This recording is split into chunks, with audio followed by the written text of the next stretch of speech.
The aroma of freshly baked sourdough hung in the air, a comforting anchor against the crisp autumn chill that had finally settled over Harrington. Sarah Jenkins pulled her oversized sweater tighter, the soft wool a familiar embrace, a small smile playing on her lips as she walked out of the Daily Crumb Bakery. A warm, crusty baguette, its scent a promise of rustic delight, was tucked securely under her arm. Saturday mornings were her sanctuary, a precious sliver of time carved out from the relentless grind of the state attorney's office. There, amidst stacks of case files and the hushed urgency of courtrooms, she spent her days navigating the labyrinthine corridors of justice, tirelessly fighting for those often unheard, those whose voices were routinely drowned out by systemic indifference or outright oppression. Sarah, a woman forged in the crucible of both personal adversity and academic rigor, possessed a formidable intellect and an unwavering resolve. Within the tight-knit, often cutthroat world of legal circles, she was known for her meticulous preparation, her uncanny ability to dissect complex legal arguments, and her quiet, dignified ferocity in the courtroom. She could dismantle an opposing counsel's case with a precision that bordered on surgical, yet always maintained an impeccable composure.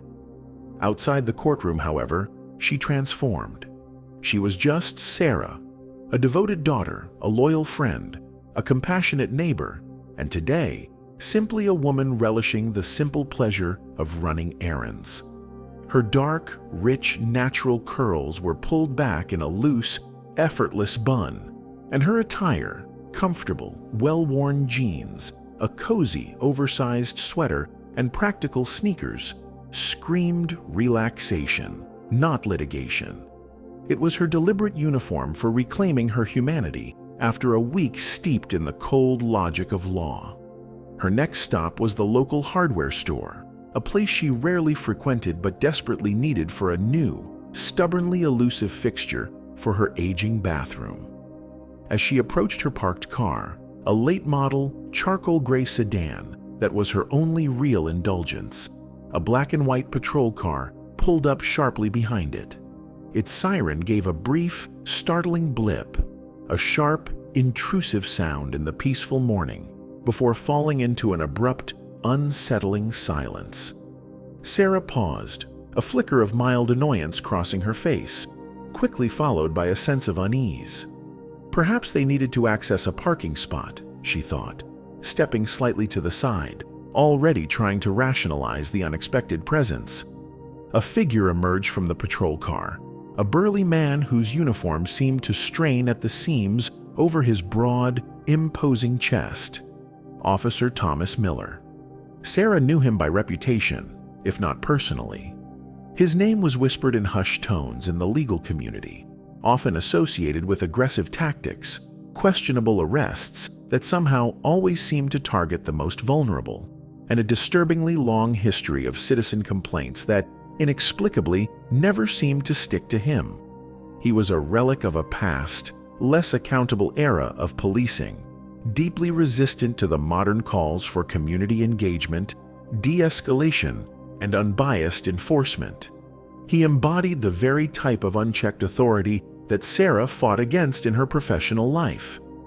Miller sauntered towards her, his gait slow, almost predatory, a lazy, almost insolent smirk playing on his lips. His eyes, cold and assessing, swept over her, a dismissive glance that seemed to strip away her professional identity, reducing her to just another person on the street. His gaze lingered for a moment on her hands, then her modest car, as if searching for some hidden flaw or justification. "License and registration, please," he barked, his voice gruff, entirely devoid of any preamble, courtesy, or explanation. It was a command, not a request. Sarah blinked, the peaceful morning suddenly fractured.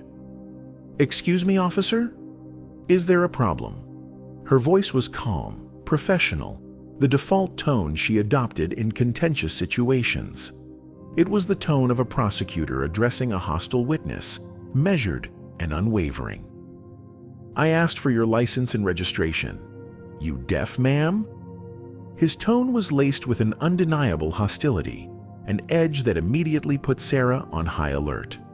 There was no pretense of a legitimate traffic stop, no standard explanation of a perceived infraction.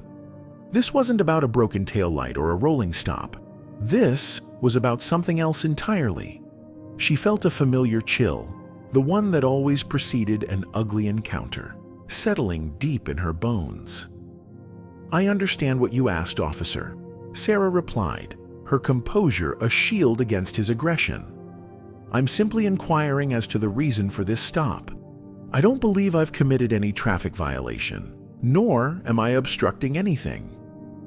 Sarah's extensive legal training kicked in, her mind accessing a vast library of precedents and statutes. She knew her rights intimately. More acutely, she knew the precarious tightrope she walked as a black woman in America, especially when confronted by law enforcement, particularly an officer like Miller. Assertiveness, when spoken from her lips, could be misconstrued as aggression. Deference could be taken as weakness, an invitation for further domination. It was a cruel paradox she faced daily. Miller's smirk tightened, his eyes narrowing to slits. Oh, you're one of those. Think you're above the law, huh? Well, let me tell you, lady, nobody's above the law. Don't worry, I'll find something. Failure to comply, perhaps, or resisting a lawful order. He took another deliberate step closer, invading her personal space, his imposing frame casting a shadow over her. His breath, smelling faintly of stale coffee and something else she couldn't quite place, was uncomfortably close. Now, I won't ask again. License, registration, now. His voice dropped to a menacing growl. The situation had escalated far too quickly, bypassing any semblance of a routine interaction. Sarah felt a prickle of alarm, a visceral understanding that this wasn't a standard stop. This was targeted, an act of intimidation, perhaps even a calculated provocation.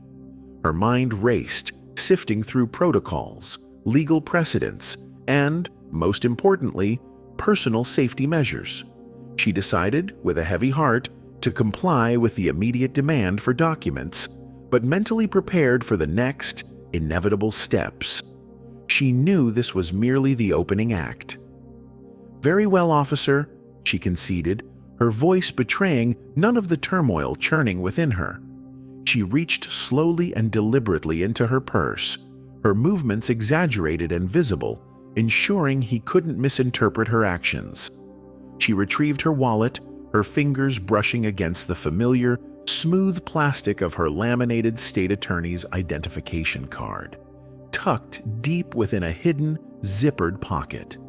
She considered showing it then, as a potential de-escalation tactic, but a cynical, experienced voice in her head cautioned her against it. In her extensive experience, sometimes revealing her profession to an officer like Miller only served to exacerbate their perceived challenge to his authority, especially if he was already feeling threatened or seeking to exert dominance. She decided to keep it in reserve for now, a trump card for when things inevitably went further south, when the stakes became higher. She handed him her driver's license and the car's registration, her fingers lingering for a moment, a silent plea for reason that she knew would fall on deaf ears. Miller snatched the documents, barely glancing at them before turning his back to her and retreating to his patrol car. He spoke into his radio, his voice too low for Sarah to discern the words, though she caught snippets of his tone, agitated, almost triumphant, as if he had just landed a major fish. Minutes stretched into an eternity, each tick of an imaginary clock amplifying her unease. The crisp air suddenly felt heavy, laden with unspoken threats. He returned, a grim, self-satisfied expression etched on his face, a pre-written script clearly playing out in his mind. "Sarah Jenkins, huh?"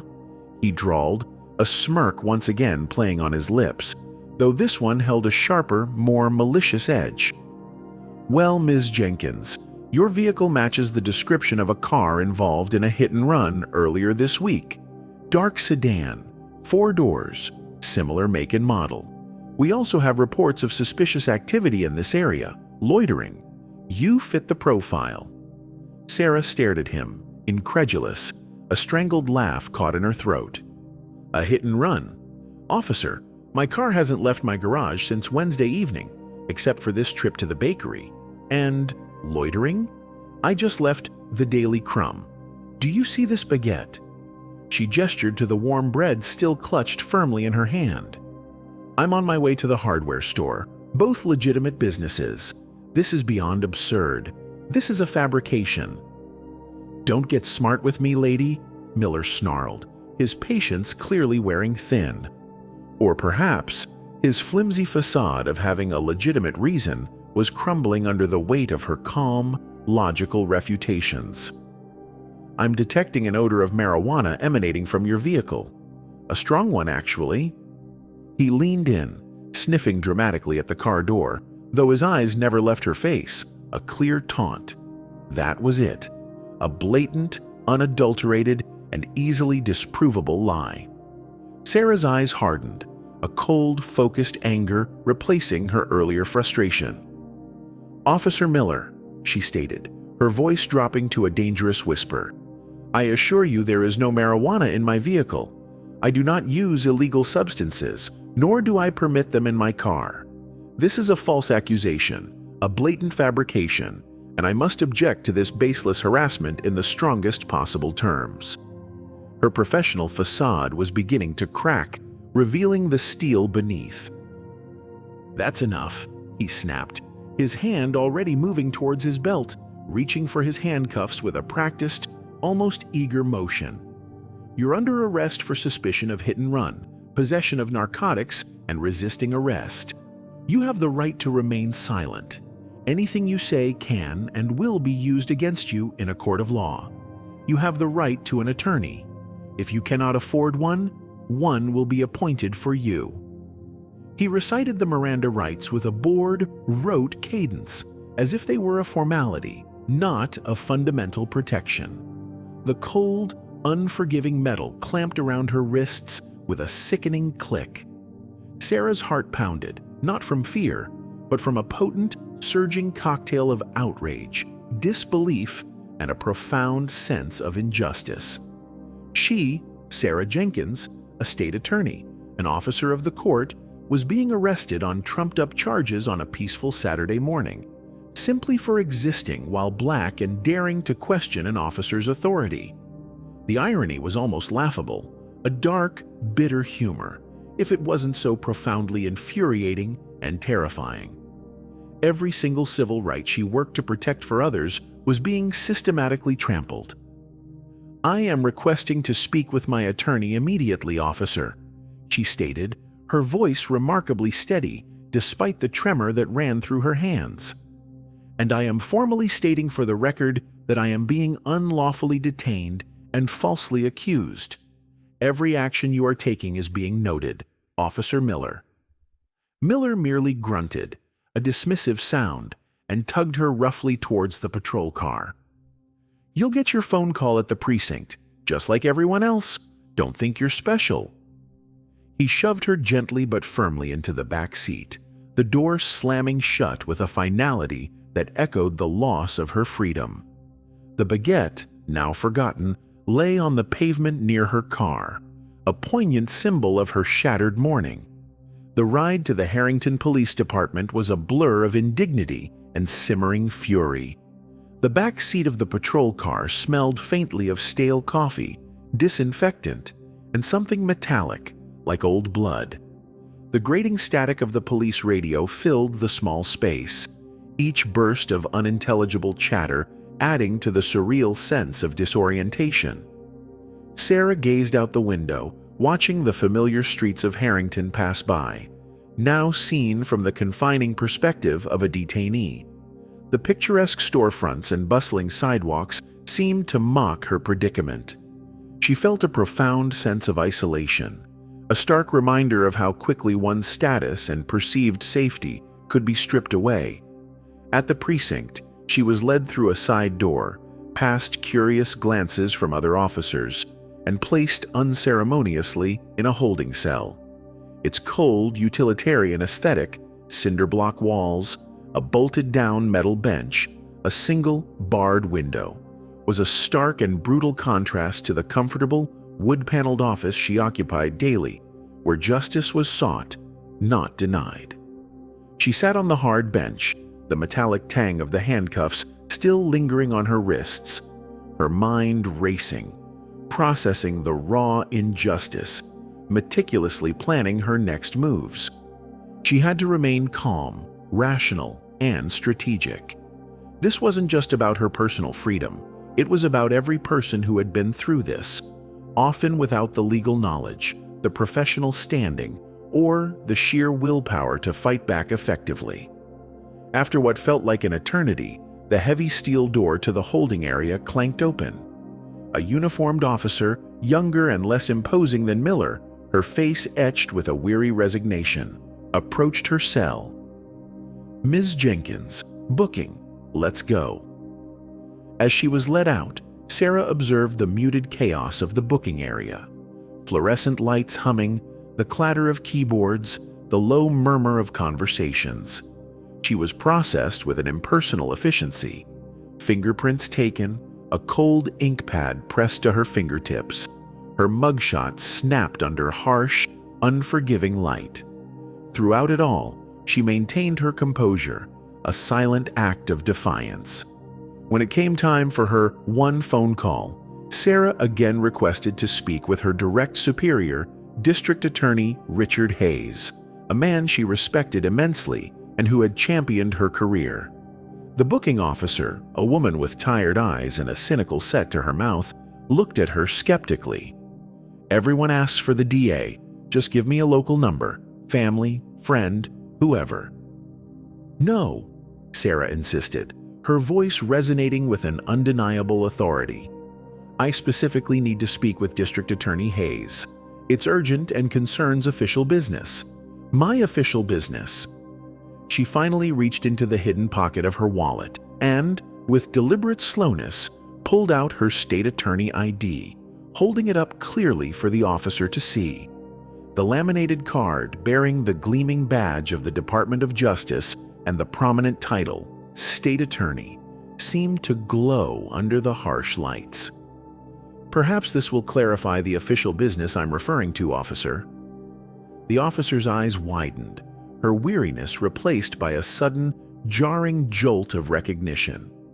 She took in the official seal, the prominent title, and then her gaze snapped to Sarah's face, a rapid shift from cynical indifference to startled recognition, followed by a flicker of undeniable panic. A faint gasp escaped her lips. Oh my," she stammered, her gaze darting from the ID to Sarah's composed yet stern expression. "Miss Jenkins, I'm so incredibly sorry. Why wasn't this identified earlier? Why were you—" Her voice trailed off, replaced by the frantic fumbling for the nearest internal phone. "I need to make a call, immediately. Sergeant Davis, this is urgent. Code White 6, immediate." Within minutes, the precinct's low hum of administrative activity transformed into a palpable buzz of hushed, urgent whispers. Doors opened and closed with newfound urgency. Footsteps echoed down the hall with a distinct sense of purpose. Officers, who moments before had been casually going about their duties, now exchanged wide-eyed glances. A few minutes later, Sergeant David Davis, a man known throughout the department for his by-the-book approach, his stern but unimpeachable fairness, and his unwavering integrity, strode into the booking area. His face was a mask of disbelief and thinly veiled anger, his eyes scanning the scene until they landed on Sarah, still standing, still holding her state attorney ID, the red marks of the handcuffs a stark testament on her wrists. His eyes narrowed, not at Sarah, but at the chaotic scene unfolding before him. "What in God's name is going on here?" he boomed, his voice cutting through the precinct's manufactured calm, like a sharpened blade. He walked directly to Sarah, his gaze softening almost imperceptibly as he took in her appearance. "Ms. Jenkins," he said, his voice laced with genuine regret and profound apology. "I am so profoundly sorry for this unconscionable situation. Officer," he turned to the booking officer, his voice hardening, "uncuff her immediately." The booking officer, her hands trembling visibly, fumbled with the keys, the clang of metal against metal echoing in the suddenly silent room as she finally released Sarah's wrists. The relief was palpable, a physical lightness, as the cuffs fell away, leaving angry red marks and a lingering phantom ache on her skin. "Sergeant," Sarah began, slowly rubbing her wrists, her voice a low, dangerous rumble, each word deliberate and measured. "I was apprehended by Officer Miller outside the Daily Crumb Bakery, accused of a hit-and-run, loitering, and possession of narcotics. All accusations are entirely false, fabricated on the spot. I was simply running legitimate errands. I identified myself as a law-abiding citizen and requested a reason for the stop, which was met with hostility, belligerence, and these false charges. I was then unlawfully arrested and subjected to the full booking process." Sergeant Davis's face was ashen, a mixture of shock and incandescent rage. He knew Officer Miller's reputation all too well, the whispers, the complaints that had always been swept under the rug. And he knew Sarah Jenkins's impeccable record, her unwavering commitment to justice. The implications of this incident were monumental, a ticking time bomb threatening to explode. Not just an unlawful arrest, but a false arrest, an abuse of power against a state attorney, an officer of the very court Miller supposedly served. This was an unmitigated disaster for the department's already fragile public image. "Officer Miller, get in here now," Davis roared, his gaze sweeping the room until he spotted Miller, who had been attempting to inconspicuously disappear into a back office, his face pale and clammy. Miller emerged, looking defensive, his bluster completely gone, replaced by a sickly green pallor. "Yes, Sergeant?" Miller managed, his eyes studiously avoiding Sarah's furious gaze, fixed instead on the scuffed linoleum floor. "You arrested a state attorney, Miller." Davis's voice was a barely controlled growl, more dangerous than any shout. "On what legitimate grounds? What hit and run? What narcotics?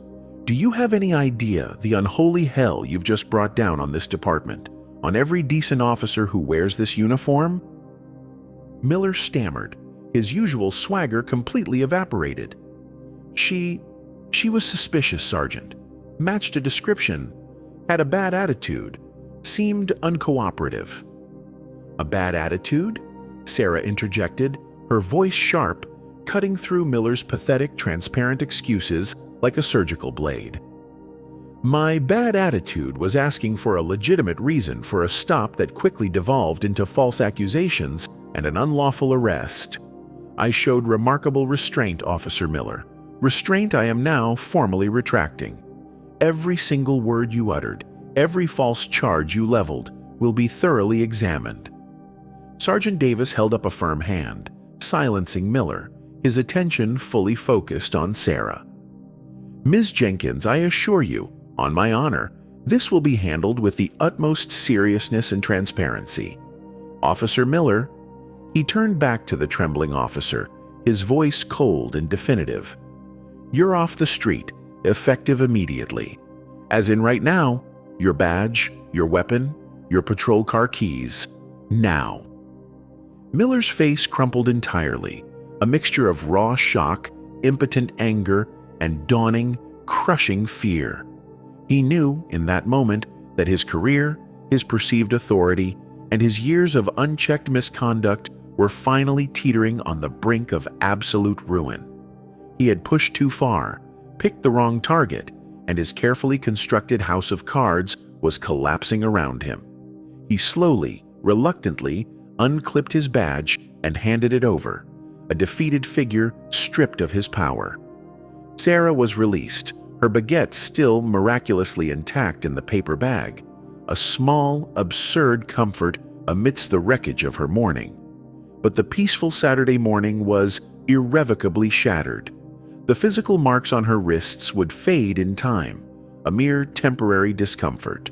But the emotional scars of the incident, the humiliation, the outrage, the profound sense of vulnerability would linger, a stark reminder of the ever-present shadow of injustice. She didn't go home. She couldn't. The thought of returning to her quiet, ordinary life felt impossible, incongruous with the tempest still raging inside her. Instead, she went straight to her office, even though it was Saturday. The familiar surroundings, the stacks of case files, the scent of paper and old coffee, grounded her. From her desk, she called District Attorney Richard Hayes, his phone number etched into her memory. Hayes arrived within the hour, his face a mixture of profound concern for her safety and grim, steely determination. "Sarah, thank God you're safe. I got the call from Davis," Hayes stated, settling into a chair opposite her desk, his gaze searching her face for any signs of injury or trauma. "This is an outrage, an absolute unconscionable outrage. I'm furious for you, for the department, for the community. What do you want to do? How do you want to proceed?" "I want justice, Richard," Sarah replied, her voice calm, devoid of hysterics, but her eyes blazed with a cold, clear, unwavering fire. "Not just for me, though what happened to me was a gross violation. I want justice for every single person Officer Miller has unjustly harassed, unlawfully arrested, or systemically abused. This cannot stand. His reign of intimidation ends here. I want a full, unsparing internal affairs investigation. I want his entire record scrutinized, every single complaint, every single dismissal brought into the light. And I want to explore every conceivable legal avenue, including a comprehensive civil suit, to ensure accountability, not just for Miller, but for the systemic failures that allowed him to operate with impunity for so long." The coming weeks and months were a relentless, arduous battle. The internal affairs investigation into Officer Miller was immediately launched, spearheaded by Sergeant Davis, who, despite his initial anger, seemed genuinely committed to rooting out the cancerous growth of corruption within his ranks. Sarah, with her formidable legal mind, meticulously provided her detailed account, corroborated by her spotless personal and professional record, the complete and utter lack of any evidence for the alleged crimes, and the booking officer's tearful, detailed testimony regarding the immediate dramatic shift in the precinct's atmosphere once Sarah's identity was revealed. Other officers, privately disgusted by Miller's long history but afraid to speak up, now cautiously offered corroborating details about his aggressive tendencies and disdain for procedural rules. Miller, predictably, fought back with a venomous ferocity. He retained a high-powered, notoriously aggressive attorney known for their ability to muddy the waters and discredit victims. They painted Sarah as an aggressive, entitled individual who had misunderstood a routine, albeit firm, police stop. They argued that Miller had acted entirely within his rights, relying on probable cause that later, regrettably, proved unfounded. A mere error in judgment, they claimed, not malice. They attempted to spin a narrative of a difficult citizen escalating a situation, trying desperately to shift blame onto Sarah, to discredit her character and professional reputation, even leaking carefully crafted half-truths to sympathetic local tabloids. But Sarah was a state attorney, and a brilliant one at that. She knew how to build an airtight case, how to expose lies, and how to reveal patterns of behavior. She systematically unearthed a chilling pattern of complaints against Miller, going back years, dismissals for minor infractions that should have been red flags, vague accusations of racial profiling that had been quietly suppressed, and a disproportionate number of arrests of minority citizens for nebulous charges like disorderly conduct or resisting arrest that almost invariably led to either dropped charges or non-convictions. She worked tirelessly, late into the nights, poring over dusty files and digital archives. She found witnesses, individuals who had been similarly targeted and humiliated by Miller, often too scared or disenfranchised to speak out. Now, emboldened by Sarah's courage and her powerful platform, they were willing to come forward, their voices adding an undeniable weight of truth to her allegations. Their testimonies painted a damning portrait of a man who routinely abused his authority, targeting citizens based on prejudice and personal whim. The local community, galvanized by Sarah's unwavering resolve and the blatant injustice, rallied fiercely behind her. Civil rights organizations, both local and national, offered their full support, providing resources, legal counsel, and public advocacy. Local news channels, sensing the gravity of the story, picked it up, transforming it from a mere police incident into a high-profile case that resonated deeply with the national conversation on police accountability.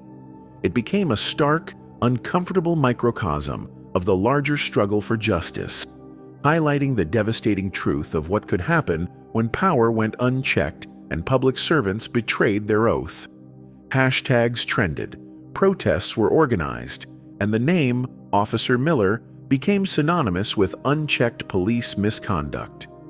The immense pressure mounted relentlessly on the Harrington Police Department. Chief Reynolds, a politically savvy but ultimately decent man who genuinely cared about his department's standing, recognized the catastrophic damage this escalating scandal was doing to his department's reputation and, more importantly, to the dwindling trust within the community.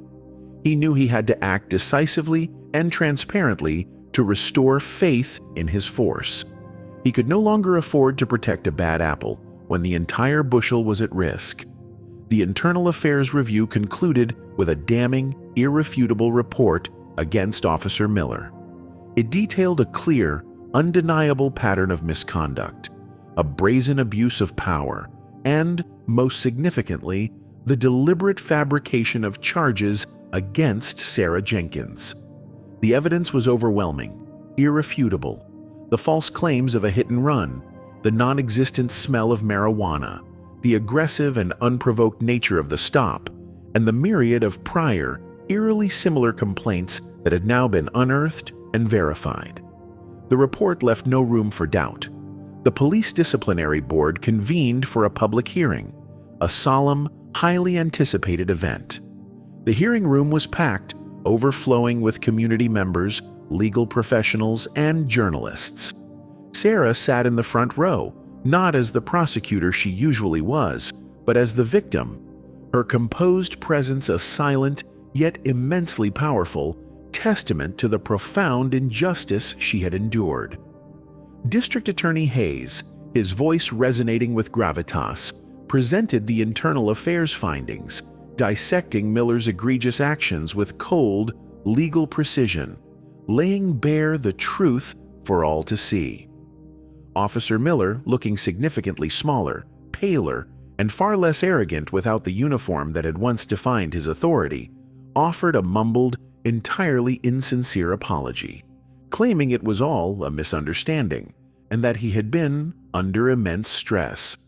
His attorney tried desperately to frame him as a dedicated officer who had simply made an unfortunate error, but his words rang hollow, thin, and brittle in the face of the overwhelming, meticulously presented evidence.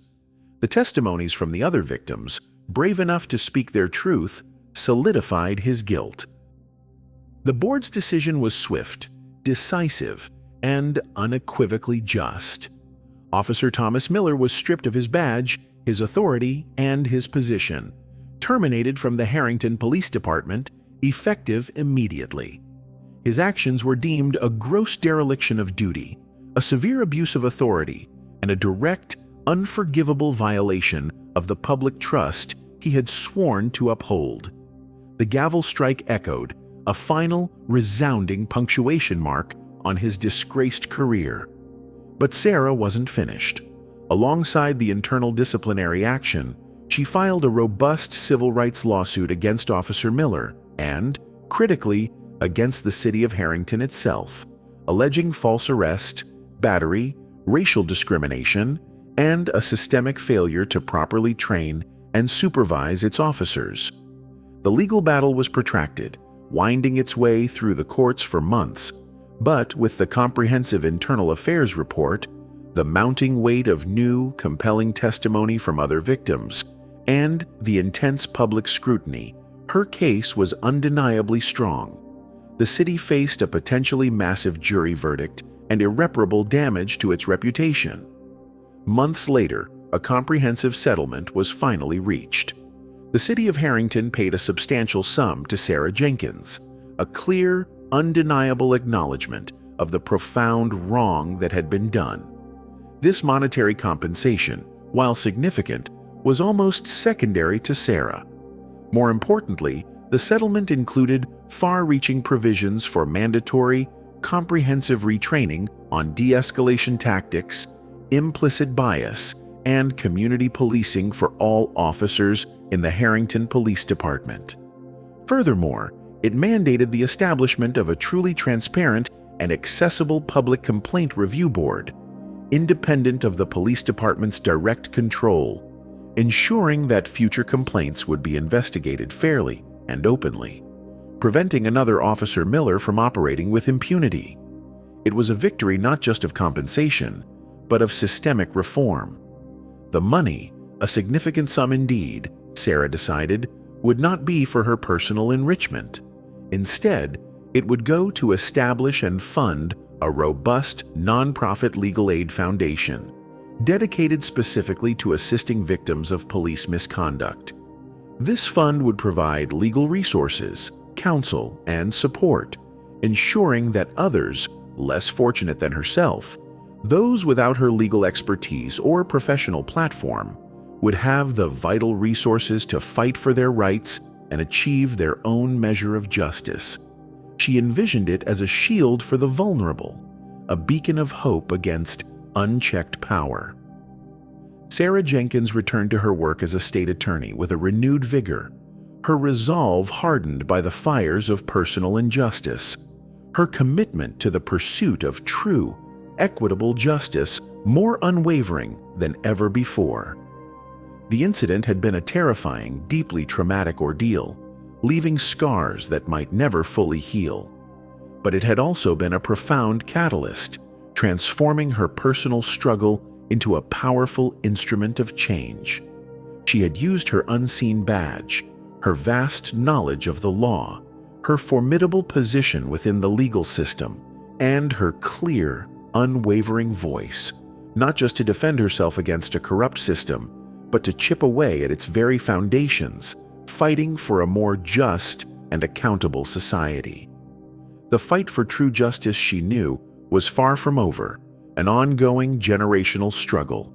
But in Harrington, a small, significant victory had been won. One warm baguette, one determined state attorney, and one exposed, corrupt cop at a time. And Sarah Jenkins, carrying the weight of her experience and the power of her profession, continued to walk forward, an unseen badge of justice gleaming in her unwavering resolve.